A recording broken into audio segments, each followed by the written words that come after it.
Hello, I'm Dalton Delan. I'm a columnist for the Berkshire Eagle, and this is Eagle Reels, where we take you beyond the news. My very special guest today, Andrew Fitch, City Councilman of North Adams. Welcome, Andrew. Thank you very much, Dalton. Good to be here. Thank you. Gay Pride Month is coming, and with it, Gay Pride Week in the Berkshires. What are the highlights? I believe it leads off with the Majesty of the Berkshires drag pageant at the Adams Theater. That's my understanding as well. Absolutely. And yes, and by the way, Berkshire Pride has their whole week of activities, I think kind of in like the first week of the month. North Adams Pride's Pride Night celebration, we call it. It's our 4th annual, will be on Friday, June 21st in Mass MoCA's Courtyard A, by the way. So it extends beyond just that. Berkshire Pride, does cover a lot of the region, but they're based in Pittsfield. So North Adams Pride popped up about 3.5 years ago. So what do you think are the highlights?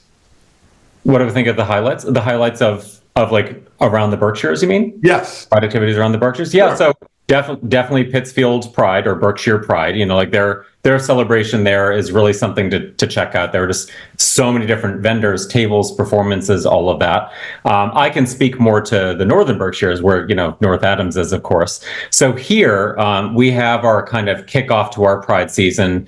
Well, it actually already happened. As there was recently published a story in the Berkshire Eagle, we have these 2 billboards that Mass MoCA has basically lent us from May 1st through July. So our Pride season kind of kicked off a couple of days ago, which was a lovely start to it. Our actual Pride celebrations and everything will start more in June, however, because that's LGBTQIA plus Pride Month. So the first Friday in June, I forget the actual date, but you can look it up on a calendar. I want to say June 2nd or something like that. We will have some activities down on Eagle Street in North Adams. I'm one of the leaders of North Adams First Fridays and also North Adams Pride, so we've kind of combined forces on those. We'll probably do some kind of a mural project and an art project. We'll also have some drag performances there and some music. So that's, again, that First Friday activity. We don't know the date for this yet, but we're working on setting up a queer night, and that will be probably a Thursday evening at a local establishment in North Adams, where we'll get together, we'll have some wine, we'll have some food, and we'll just listen to music and kind of dance together. So that date is TBD, but that'd probably be the 2nd or 3rd week of June. And then that takes us up again to June 21st, which is our 4th annual Pride Night celebration. And again, that's being held at Mass MoCA. That runs from roughly 5 p.m. till about 9:30 p.m. That's kind of the main core programming. There will certainly be, as there was last year, an after party or 2, depending on what goes on here. So we don't know the details of that yet, but it'll almost certainly extend beyond 9:30. It is, after all, called a Pride Night celebration, so it's not just a daytime activity. The daytime activities, or like the daylight activities, it is one of the longest days of the year. Actually, I think it's the longest day of the year. Will include like tables, music, both DJ and probably some live performances as well. We haven't locked down the people. We haven't announced them yet, but we're working on several different performers. We also have drag story hour time, where last year for the first time we had even the mayor of North Adams, as well as several different drag queens and other key figures come and read queer books to groups of people and children, and it was wonderful. So wonderful that we wanted to do it again this year.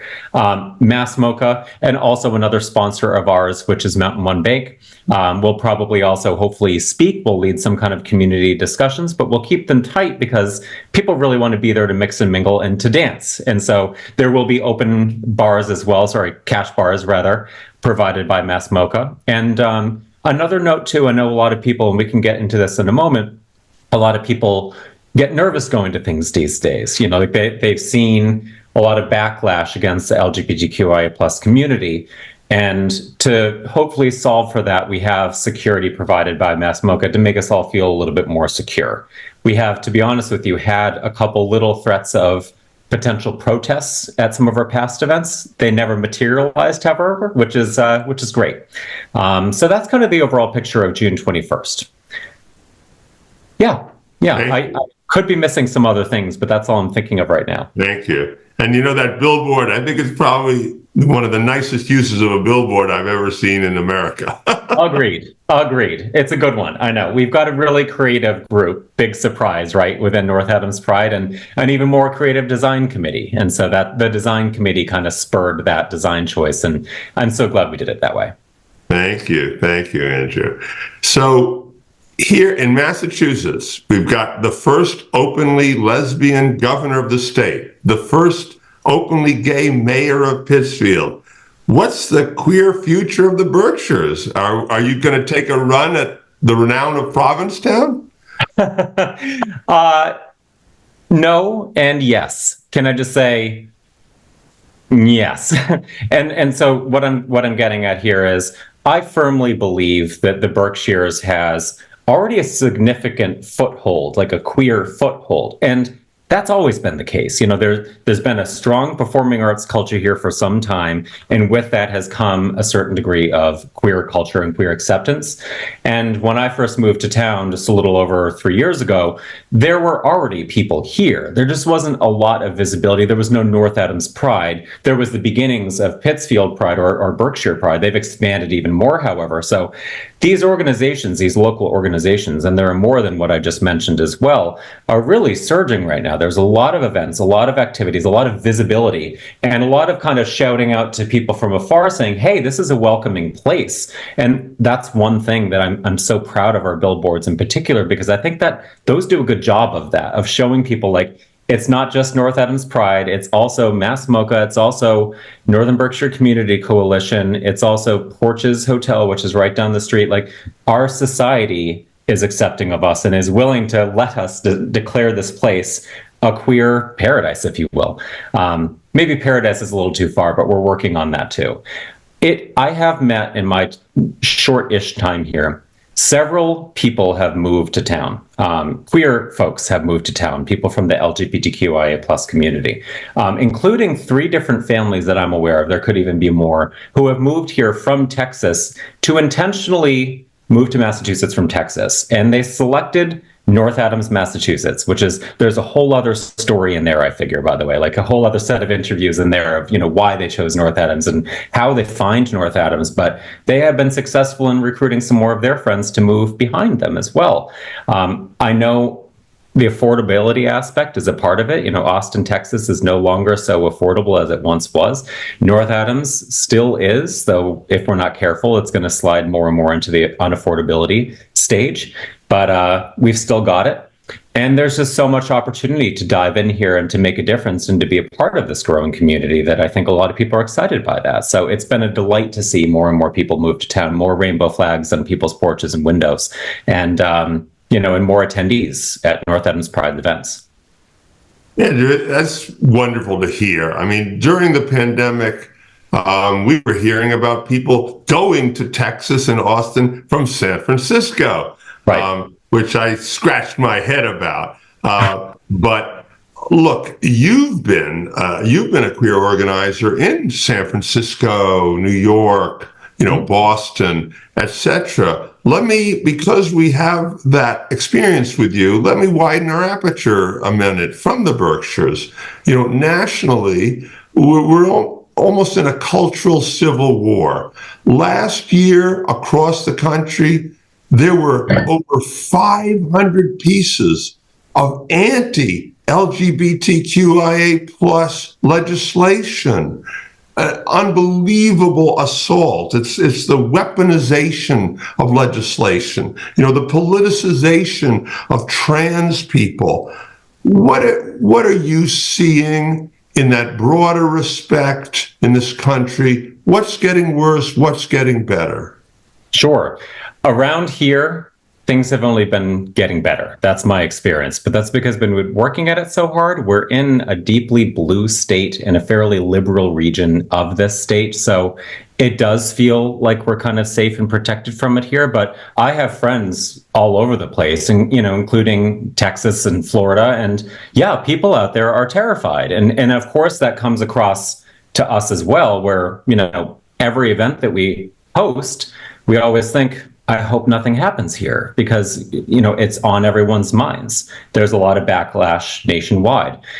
what we decided, and I'm talking about North Adams Pride here, when this backlash was really picking up, we decided as a committee, we can't let this affect us. If we let this affect us, that is letting the backlashing people win this fight, this make-believe battle. So we decided that we really just need to try to set it aside out of our minds as much as possible, maybe get some security though, just to make sure that people feel comfortable and safe going to events and everything, but just proceed and don't let that slow us down at all. And so I think because we and several other queer organizers across the whole country have probably just kept going, keep on keeping on, there will be no lasting backlash. That's certainly the hope here. There's been a lot of damage done, however, I've certainly seen that, but we're doing pretty well here in the Berkshires and Massachusetts and in North Adams, I can say. Andrew, I think you grew up in Boston. You've been around the country. Yep. You've come to North Adams. You referred to some of those families coming to North Adams, a long way from Texas. What's special about North Adams? Oh, so many things. Okay, so I'm declaring myself as borderline obsessed with North Adams. I was on a statewide tour because I'm from Marshfield, Massachusetts, which is on the coast south of Boston. Lived in San Francisco on again, off again for about 10 years, and New York City and Boston and London for a while. I was going to move to Austin, Texas for work earlier in the pandemic, but the pandemic got in the way. And I moved back to Massachusetts instead, which I was always going to do. It was just a matter of time. Because I wanted to get reacquainted with my home state again, which I'm so proud to be back in, by the way, I was on a little bit of a tour. I didn't have I didn't have a mortgage. I didn't have any rent that I was tied to. I was basically sheltering in place at my mother's house for a little while there. And then toward the end of that, when things were opening up more, I was renting a place a month at a time across the state. What I was hoping to do is to really explore the state, especially the places that I hadn't really lived in before. So I'd lived in Boston, I'd lived in Marshfield. I wanted to explore a little bit further, including this thing, the Berkshires, that I had heard of but never really explored. I also meant to go to like Springfield, Worcester, Fall River, New Bedford, Taunton, these small kind of Pittsfield, these small cities that are across the state that I didn't really know too much about. I only made it to stop number 2. So my first stop on this tour was Provincetown. Provincetown was February of 2021. I rented a place for the whole month there, ate a lot of clams, did a lot of like snowy winter beach walks, which was beautiful, by the way. Because the pandemic was still raging at that time, I made like one friend, maybe 2 friends, and I chatted a lot with the cafe people and the wine store people and the clam shop people. That was it. But it was still a beautiful time, and I strongly considered moving there because it's a really special place. It's already a surging queer community, and it has been for quite some time. But, and this is kind of a benefit of the Berkshires I'll walk into in a second, Provincetown has been done. It has been developed. There are still tweaks to be made to make it even better, but it's there already. I think we have a huge opportunity here in North Adams to make a huge difference and to make this place significantly better. So when I first came to North Adams, and this was June of 2021, by the way, when the first North Adams Pride Night celebration happened, I got to partake in it and help a little bit with it. I was looking around and I was like, this is all the things that my friends in Berkeley, California, in the Lower East Side of Manhattan, in Austin, Texas, whatever, would talk about how special their neighborhood used to be and how scrappy it was and how there was so much opportunity to make a difference and they were building things together. That's North Adams for me and for my generation. I don't know anywhere else in the country or the world, because I've been a lot of places too, that is this cool, still somewhat affordable, and willing to let people come in and to dive into to help out. And so it was that perfect combination of right time and right place and just right people that I landed here and I stayed here. And so I still see enormous opportunity here, not just to make this even more queer friendly or, like a mountainy version of Provincetown. I do think it has that potential, but even just, fixing up my house that I bought here, which is, I'm still fixing this up, by the way. It's beautiful, but it has a long way to go. But working on that, working on North Adams Pride, first Fridays, murals downtown, helping out with housing affordability projects. We just have so much opportunity to make a difference here. And it's a huge honor and a pleasure to be a part of this place. And it's not just me, by the way. I mean, there must be hundreds, if not thousands of us out there who are also evangelists like this for North Adams and are involved and are working hard to make this place excellent. Andrew, as an evangelist, and I'm sure you could be running a tourist board there for North Adams. You've referred to celebration, innovation, and education as three pillars of your work. Can you tell us about that? Yes, certainly. So my career has been pretty diverse as well. And in the diversity, equity, inclusion, and belonging work that I did, I was actually the director of DEIB at a couple different organizations. I kind of exclaimed, these are the things that we're focusing on with all that we do. And North Adams Pride, fortunately, too, when we were first getting started, everyone agreed, let's focus on these three things. So our pillars are educate, celebrate, and innovate. And that means that anything we do has to fit within these three buckets, has to include at least some small part of educate, celebrate, and innovate. The celebrate portion we'll start with. We say that because it's really important, I think it's really important, that any kind of activity is celebratory to some respect. People want to be involved with it. People don't want to just tune it out. It's, it can be heavy, that's the education portion, but it shouldn't be too heavy that people don't want to be there. So there's always got to be some sort of celebratory aspect to everything that we do. And that's what we've done with all of our events. The education side too, we call it our Pride Night celebration, but there are community talks. There's a lot of literature there, talks about the legislation, the anti-queer and anti-trans legislation that's going on around the country. We talk about these things. We help spread this knowledge at these things, and then we dance it out together afterward. It's an important balance, I think, to have. The innovation portion here is an intentional push and reminder for ourselves to always strive to do better, to always strive to be a little more inclusive, to always strive to be a little different so that we keep things fresh, we keep pushing our whole society forward. And because of this approach, I think this is why you have seen things like this billboard project, like our Northern Lights Ball that we produce every winter, like the Fall Foliage Day parade float that we do every year. And we've really mixed it up and really done really interesting and creative things that have kind of pushed the envelope because of this educate, celebrate, and innovate construct of ours. Andrew, are these admirable goals, are they what made you run for city council? And also, do you have any greater political aspirations? Oh, gosh. Okay, so are they what made me run for city council? Maybe they're what made me run for city council. I mean, honestly, like diversity, equity, inclusion, and belonging work is a lot like a lot of the political work that I do.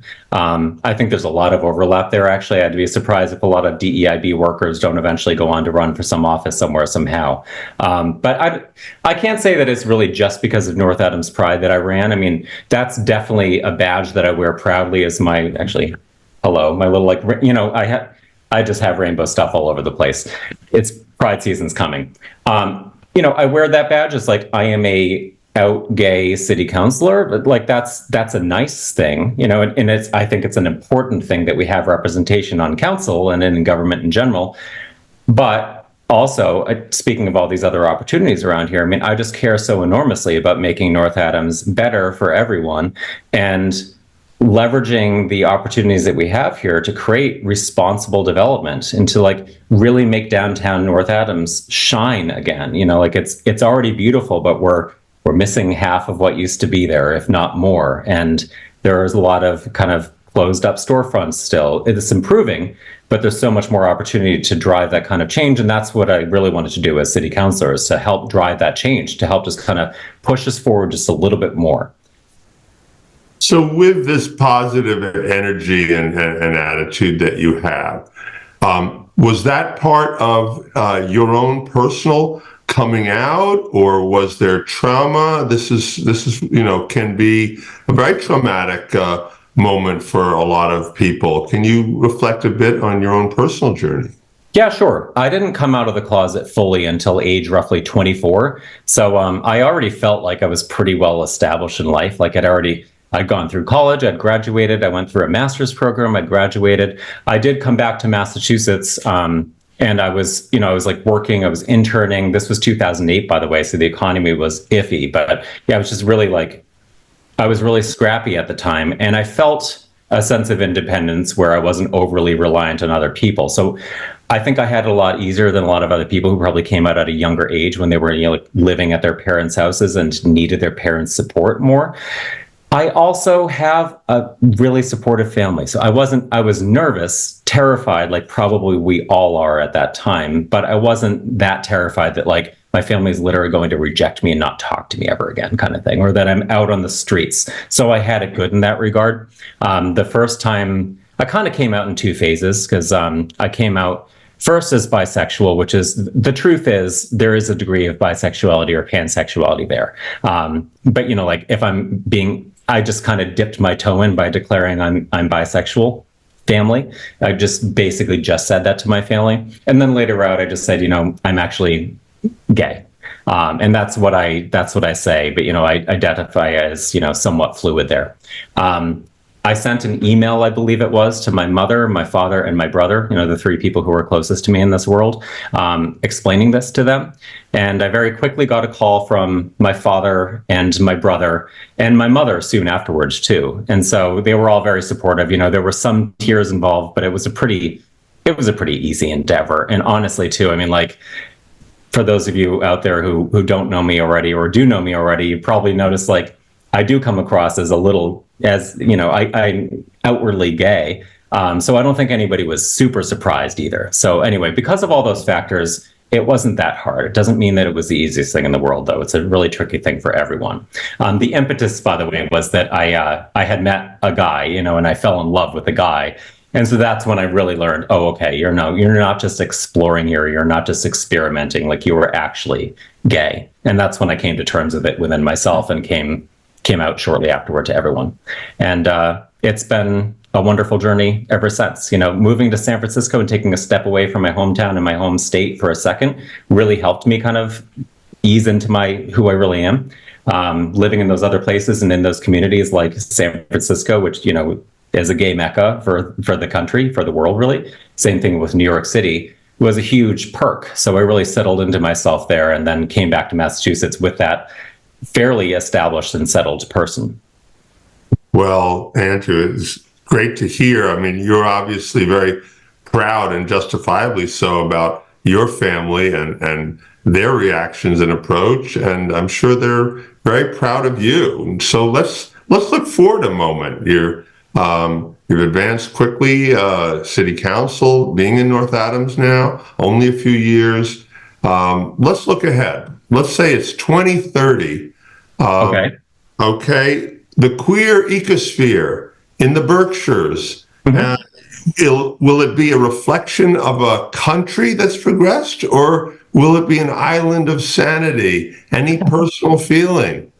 I think it will be a reflection of a country that has progressed. I think the country will have come back to at least where it was, before the pandemic, actually before 2016, I guess I could say. I think it will have progressed even a little bit further. I think North Adams, however, will have surged ahead. North Adams and the Berkshires in general will have surged ahead. I feel confident in saying that I firmly believe that North Adams and also, Pittsfield, like the Berkshires in general, is the queer future of Massachusetts. I think because our coastline is washing away further and further with sea level rises and with climate change, I think more people are going to move here. I think more people are going to be looking for additional places to feel a sense of comfort, looking beyond just Provincetown, Fire Island kind of thing, Boston, New York City, and looking at a place like this, which has a really strong arts community, has a lot of opportunity, has beautiful houses that need fixing up. And I think more and more people are going to move here and want to do that and want to dive in and help with all of this.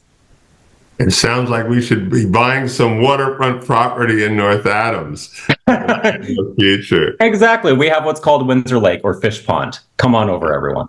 It's a little smaller than the Atlantic Ocean, but Andrew, lastly, what gets you up in the morning? What gives you hope? Oh, gosh. Yeah. All of what I just said, the progress that we have made is a breath of fresh air. We've made a lot of progress in a little time. I think because we are the smallest city in the state in North Adams, you can really see the impact of what you're doing very quickly and very apparently. And so that kind of keeps me up in the morning because I can see this all happening right in front of my eyes, a year after I've started something. And so I've just dipped my toe into so many different projects, and I have so many more projects to do. And so that's what kind of keeps driving me. I've got to wake up and I've got to check in on a contractor who, working upstairs in my house. I've got to talk to the mayor about a new mural project that we're doing downtown, FYI, July-ish. I've got to get ready for the next First Friday event. I've got to plan for the next Pride celebration. I've got to prep for the next city council meeting. So yeah, I just have so many wonderful things going on that keep driving me forward. Well, Andrew, Fitch, keep going forward. And viewers, if you are already a subscriber to the Berkshire Eagle, thank you. If you're not yet a subscriber, please consider becoming one. It's how we tell these stories and how we keep local journalism alive in this country. I'm Dalton Delan. I'll see you next time on Eagle Reels and the pages of the Berkshire Eagle. Thanks again.